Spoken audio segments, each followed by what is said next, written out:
I'm definitely still concerned about what the future holds. He's not a great communicator, and that's the only way this is gonna work. Yeah, it's very similar to what you described.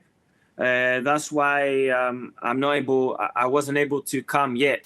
I'm not your therapist. I'm not your abogada, your lawyer, nothing. Why are you doing this to me? And he used me. He just called me when he needs something. All the time I say, why are you calling me to complain about this situation? Get it twisted. Yeah, I have receipts too, sweetheart. Did you call me sweetheart? Yeah, because you're looking like one. Oh, God, that just happened.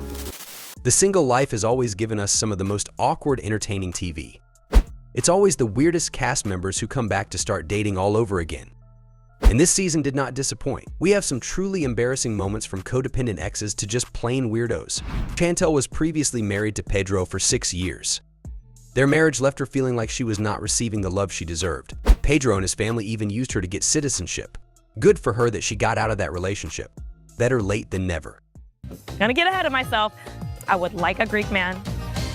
I want so desperately to have everything that I've ever wanted, but better, because now I've done it before and I know the right way to do it. Spartans, strong men, nice body, washboard abs. In season 4, she was offered the opportunity to return to the dating world and find a husband. She bravely took the chance to move on from a person who never appreciated her, and all of us were so happy to see her move on from her divorce. All of you have the same. You're in the same team, yes? Yes, we are. Great. Okay, let's go, guys. All right. We're here for the what? Divorce party. Because she's looking for the D. We're trying to get back to who she used to be way before she even met Pedro. So we're hoping that we can find some olive, Greek men so she can get her groove back. Chantel, along with her friends, headed to Greece, where her friends were planning to celebrate her divorce and the end of a toxic relationship and maybe even find her a husband. I mean, may every girl get a friend group like that. I haven't really experienced any European men before, and the guys are looking good. Wow, it's very fun to be with. Dancing is a little bit crazy, but very exciting. Don't be shy. Okay, let me see. Oh my God. No way. I imagine a Greek god, strong, Spartan, sexy, muscles, just the washboard abs. What are you looking for? Well, obviously, the ideal is to find someone you can settle down with, have family, but you're close to the person I have in mind. You think I have some of those qualities? Yeah, that's what I'm saying. It's refreshing to hear Giannis wanting to settle down and have kids, because that's all I want to do. Are you gonna give me a reason to? If you did, maybe I'd consider that. I can give you, and a good one. Okay. Chantel met Giannis at a club, who is a professional football player living in London. She told Giannis about her past relationship and the divorce, and Giannis was pretty open about that. He definitely earned some points there. My ideal guy would be an orphan. Oh no. Because I can't deal with family drama. I don't agree with that. Like, it's not gonna be any involvement. I was always kept that separate. Yeah. Chantel was definitely not staying quiet on her past relationship, even saying her ideal man was an orphan. A bit dramatic, girl, your family is crazy too. But Giannis is very close to his family, so that was starting to look like a red flag. Would you come and stay here? It's so pretty. I'm not sure. I don't know. Are you gonna give me a reason to? If you did, maybe I'd consider that. I can give you, and a good one. Okay. Giannis asked her if she would consider moving to a country other than the US, however, Chantel seemed hesitant, which was totally understandable. Who asks that in the very first meeting? Friends in the past, has your sister gotten along with most of them? Mom, please don't. Please, please, please. Mom. So if you're a professional ball player, are you playing most most of the time with very minimal breaks, or? Yeah, it's very similar to what you described. That's why I wasn't able to come yet. Giannis also met Chantel's mom during this season, however. It did not go well and Chantel was not happy by the end of it. Not that any of us are surprised, we know Karen is a nut. I mean, I can't resist the feeling in my soul that is right for me. My relationship with Josh will work out. But me and Josh, we had some ups and downs, like roller coaster. Josh and I never stopped talking after tell. There is no one else who touched my heart that hard. But now I feel like it's the right time for us to move forward in our relationship. Natalie and Josh's relationship started with great chemistry, but it soon started wearing off, especially because of Josh's non-serious attitude about getting married and giving them a label. But they were able to resolve their issues temporarily because of their strong feeling for each other. While I was flying, Josh wrote me messages that he won't be picking us at the airport. А нас Джош разве не встретит? Вот мужчина бы нам чемодан. Где он? I mean, come on, you cannot do this to me. Natalie moved to California to be with Josh. Right off the bat, Josh's attitude was weird. He did not come to pick them up and they had to take a cab and find a hotel to stay in. I don't think he was ready for the amount of commitment Natalie was giving him. Ну, я считаю, что странные какие-то отношения и какие-то неискренние, что ли. Hello. Ну, я вообще догадалась и подумала сразу что-то не то, когда мы приехали в аэропорт, а он нас не встретил. И я, если честно, расстроена. Наташа, я вообще-то не понимаю, а где Джош и почему он нас не встретил? Да. Natalie's mom did not like it either that he did not meet them at the airport and was able to tell that there was something wrong. I am just glad that at least someone else can also see the red flags in Josh. I talked to the landlord and I explained all the financials and we were able to waive me as a guarantor. Finally, find place to live. Josh helped me so much. Thank you. Amen. It had everything that you wanted. You know, her mom gets to walk in a secure area. It's right by the beach. It was furnished. Finally, Josh pulls through and helps her secure a rental. But honestly, it just seemed like he was trying to get out of being a co-signer.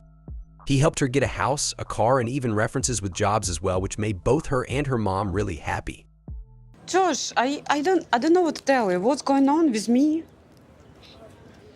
Your word said one stuff, but your action was telling me, Natalie, I don't want you. I was hoping it's gonna be like kind of equal, but whatever energy I put, it's just obviously not enough. However, because Josh was not too keen on showing commitment, Natalie was unsure if he was serious about marriage or even a long-term relationship. Even though his red flags had been waving since the start, she finally pulls the plug, and Josh gives it his full act to play sad. Veronica, you're actually dating somebody new. It's somebody that I met kind of casually, and I didn't expect it to go anywhere. He's very sweet. He's incredibly handsome. He's also long distance, but at least I knew up front. During the tell-all episode, Veronica introduced her new man, Jamal. Jamal was not looking for anything serious, unlike Veronica, and so we weren't sure what to expect. To their delightful surprise, the two became exclusive in season 4 despite the long distance. I'm definitely still concerned about what the future holds. He's not a great communicator, and that's the only way this is gonna work. I feel like we always get along when we're together. It's just like the second you leave, you suck at communication. You could be a little... Text back fast enough. You don't text back at all. I do text back. Like the next day. I don't think we have to talk like 24/7. Veronica takes it personally when I'm not available to her. It'd be nice to like know what's happening in your life. I'm more of a face-to-face kind of person. That's always been my vibe. Like when we're here, we're here. Her overthinking like, oh, he just doesn't care to talk to me. But that's never been the case. Up front, Veronica had issues with his communication, which is kind of a must-have in a long-distance relationship. And he isn't just a bad texter, he fully goes missing for days at a time. Yikes, but Jamal plays it off as him living in the moment. Jamal, when will the moments be if you are across the country from each other? What I will not drop is when we told him we were being exclusive, you literally kept saying you were nervous to tell him. I'm like, why? You guys are family. You and Tim are not family. We are. Family by choice. He was a person that you used to have family sexual by choice. relations. But why do we have to tell your mom and it be some big ass thing? My mom is my mother. What are you talking about? That's so different. What? Please never compare me and my mother's relationship to you and Tim's. That's ridiculous. Come on. They're different, but they're not all that different. You guys are fit. Tim remained a constant issue between them. Jamal is over needing Tim's approval on everything. They are exes for a reason. But Veronica thinks it was the same as Jamal telling his mom about their relationship. Girl, if you see Tim as your mom, you have more problems than we knew. And her ex-boyfriend / friend and his date. And I think anyone can see it's a weird relationship that they have. I feel Tim and Veronica are gonna have to set boundaries with each other, because if things don't change, then there probably won't be a relationship. I mean, I did think me and her got a little uncomfortable because you and Tim do this thing. It was also awkward that they went on a double date with Tim and his girlfriend. Who would want the ex tagging along for the rest of their lives? The whole dynamic between Veronica and Tim being exes and now friends is just weird to me, honestly. Finally, when I pressed him and I was like, what's going on? He was like, take care, and then a peace sign emoji. Get it twisted. I have receipts too, sweetheart.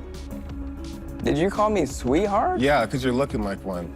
Oh, God, that just happened. Their relationship then fizzled out badly and quickly towards the end of this season. According to Veronica, Jamal ghosted her. Jamal disagreed and he stands up for himself. Of course, Tim is there to defend Veronica, and Jamal lets loose his pent-up frustration with their codependent relationship. It's probably good riddance, and maybe Veronica and Tim should just get back together. We have a connection. I know that we have a connection. And he smells so good. I was waiting for this day, like 3 years ago, and never happened. So today is like finally the day. I like him. I think that he's attractive. Funny enough, Tim and his new or old girlfriend are also on the single life.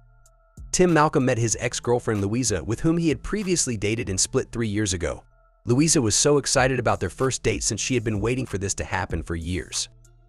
But to everybody else, their date was more awkward than exciting. For me, I would rather just not have sex and not be with someone unless I'm actually interested in being with them. No, I get that. That's because we kiss everyone. Mouth whore. In the cheek. Your slutty mouth. Keep that slutty mouth away from me. There were rumors of him being gay, however. He said that he did not want to get intimate with someone he didn't see himself with long term.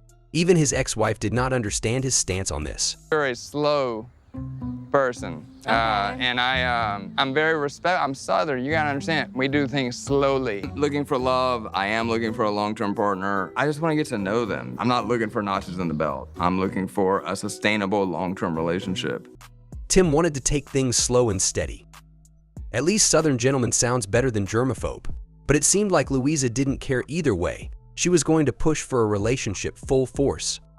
Maybe my friends are right, and he's not into me, and he's not into any woman. I really think that you are gay. Oh.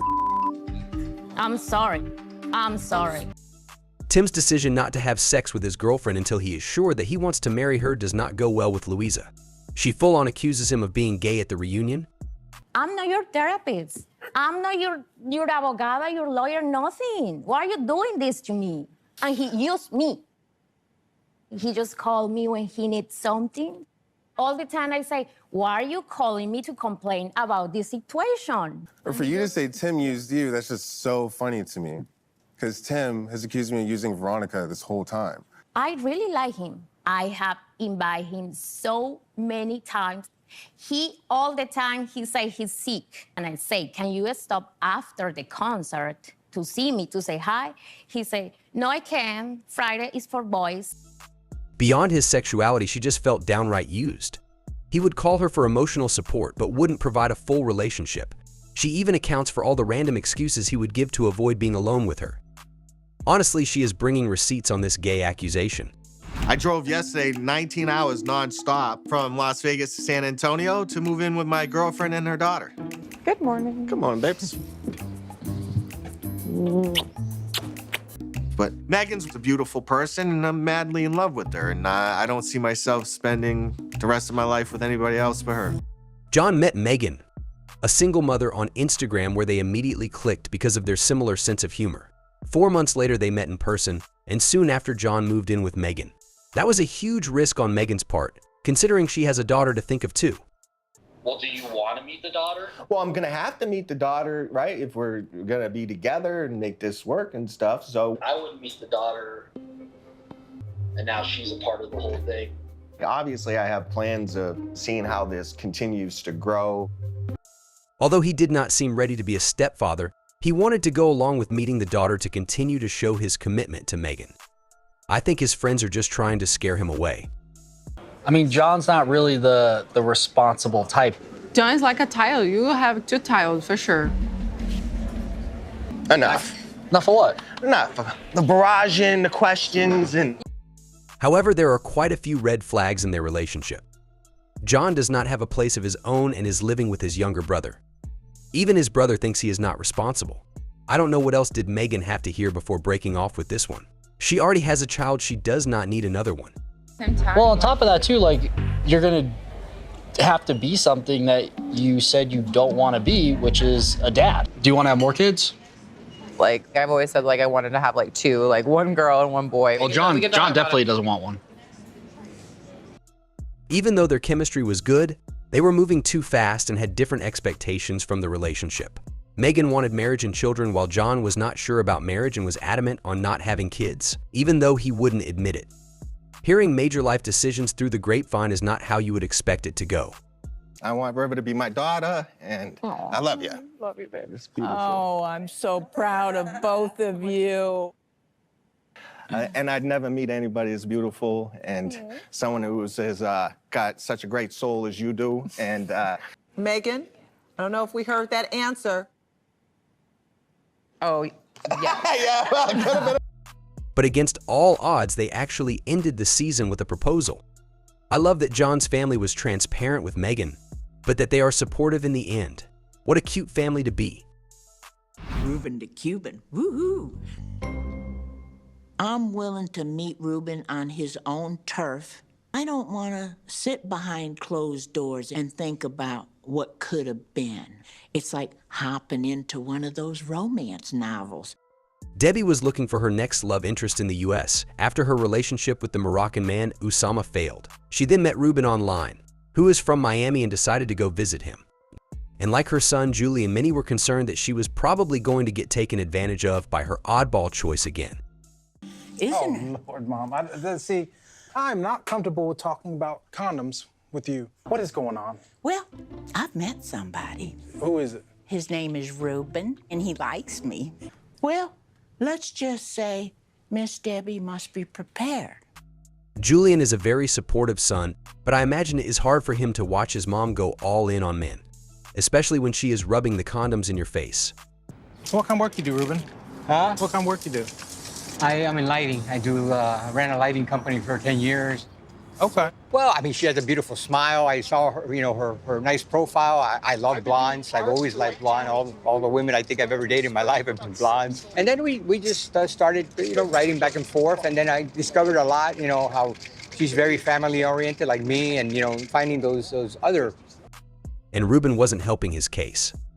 First, he dresses like a complete weirdo, and then he only describes liking Debbie for her looks. I mean, flattering that a guy is into you for appearances at that age, but still weird. I wanted to be the one to tell Ruben about Osama because it is such sensitive information.